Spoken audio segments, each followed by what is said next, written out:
and you possibly getting an opportunity to make a first-round pick. Ooh, that's a big if.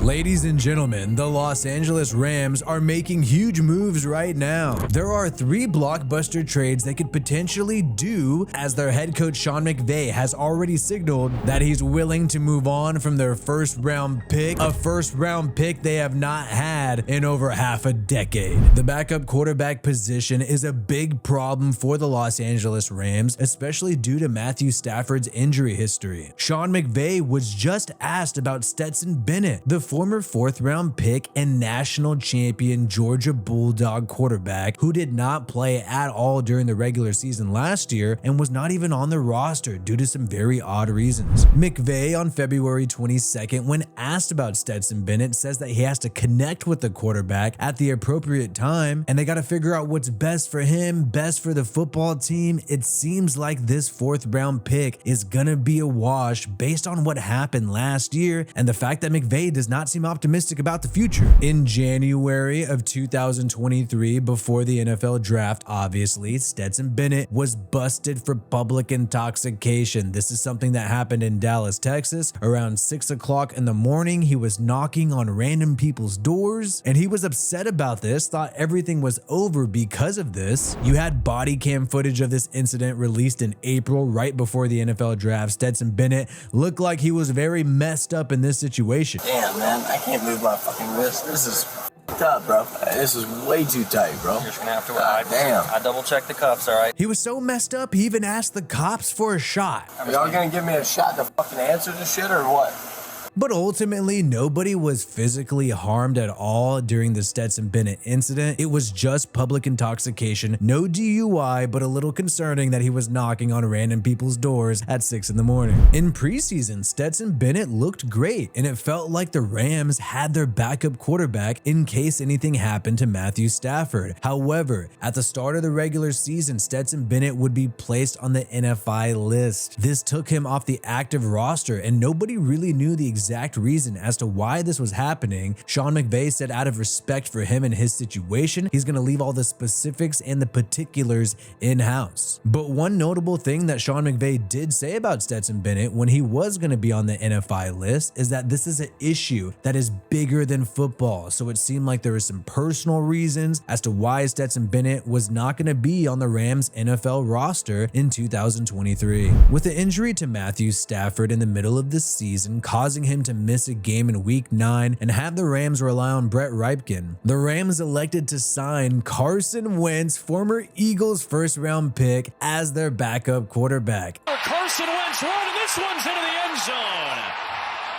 And Wentz with the spike. Carson Wentz was the perfect candidate to be a backup quarterback for the Rams because he had been working out with John Gruden during the offseason, and Gruden was stoked to see him join the Rams team. It's a good place for him because Sean McVay is a disciple of the John Gruden coaching tree and does primarily use Gruden's exact same West Coast offense. But the Rams need to get younger at the quarterback position, and there's a candidate who is available, and that is none other than Zach Wilson, the Jets' former 1st-round pick in 2021, who's been heavily criticized as he tried to fill in for Aaron Rodgers after Rodgers tore his Achilles in 2023. What's interesting is the Rams signed Rob Calabrese. He will be an offensive assistant in 2024, and this guy was the Jets quarterback coach just last year in 2023. So you got somebody who's connected to Zach Wilson, currently on the LA Rams coaching staff. The LA Rams recently added Mike LaFleur as their offensive coordinator. He was previously the offensive coordinator of the New York Jets before the Jets decided to roll with Nathaniel Hackett and Aaron Rodgers in 2023. Now, this could be an important fact. The rumors are currently circulating that the Rams would likely be interested in Zach Wilson. However, Mike LaFleur and Zach Wilson had sort of a rocky relationship in 2022. There was the famous gaffe when Zach Wilson said he did not let the defense down. Only able to score 3 points. The defense only lets up 3 points. I mean, do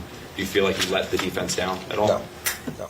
Zach Wilson's dad was upset about this, also faced some criticism from tight end CJ Uzomah on the New York Jets. Zach Wilson eventually had to apologize for his team, and Mike LaFleur had Mike White start instead of Zach Wilson for the remainder of the season. Mike White, however, would eventually get hurt, and the Jets would have to return to Zach Wilson. Last year, Zach Wilson did have some bright moments when he almost took down the Kansas City Chiefs, but you had Rodney Harrison, a broadcaster, former player, come under fire for ripping into Zach Wilson when Chris Jones tried to compliment the guy. Did you say Zach Wilson is special? Yeah.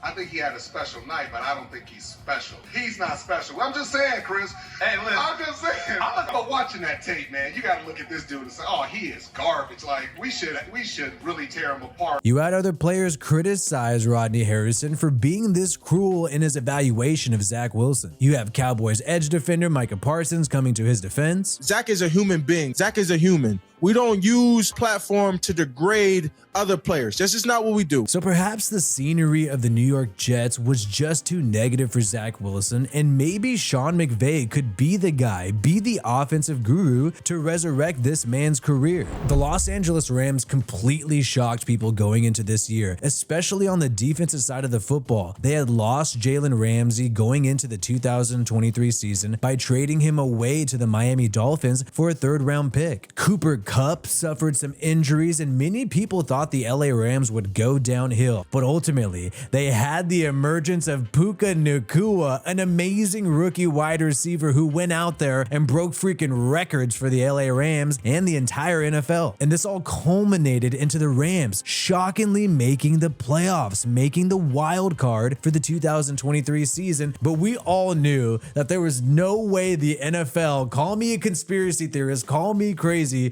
we know there is no way they were going to let Matthew Stafford and the LA Rams walk into Detroit playing his former team, Jared Goff on the Lions playing his former team, the Rams. There was no way the league was going to let Matthew Stafford and the Rams come away with a victory in that matchup. And right before the game, the Detroit Lions fans gave Matthew Stafford, the former Lions quarterback, a not so warm welcome.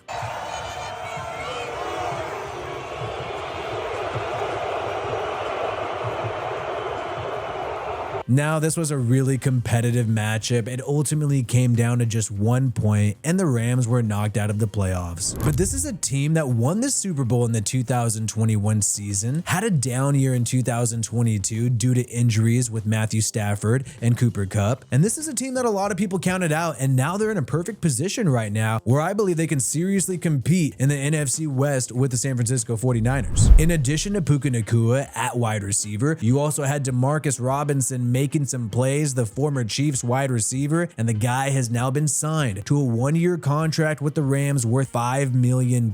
He is going to be one of the starting wide receivers for sure in 2024. They have a great running back in Williams, and now they have a good 1-2 punch by extending the former Fresno State running back, the man who holds touchdown records at Fresno State, Ronnie Rivers. The Rams offense is intact right now. All they need to do is maybe address offensive line and the defensive side of the football. They flirted with bringing back their former defensive coordinator, the recently fired LA Chargers head coach, Brandon Staley. They interviewed the guy, but it looks like the interview may not have gone that well. Even though the guy has some experience being Sean McVay's defensive coordinator, they ultimately elected to promote in-house and have Chris Shula, who was the linebackers and pass rush coordinator last season. They decided this guy was going to be the new defensive coordinator, filling in for Raheem Morris, who recently signed to be the head coach of the Atlanta Falcons. The Los Angeles Rams have something they haven't had in over half a decade, which is a first-round pick. They have a first-round pick at pick number 19.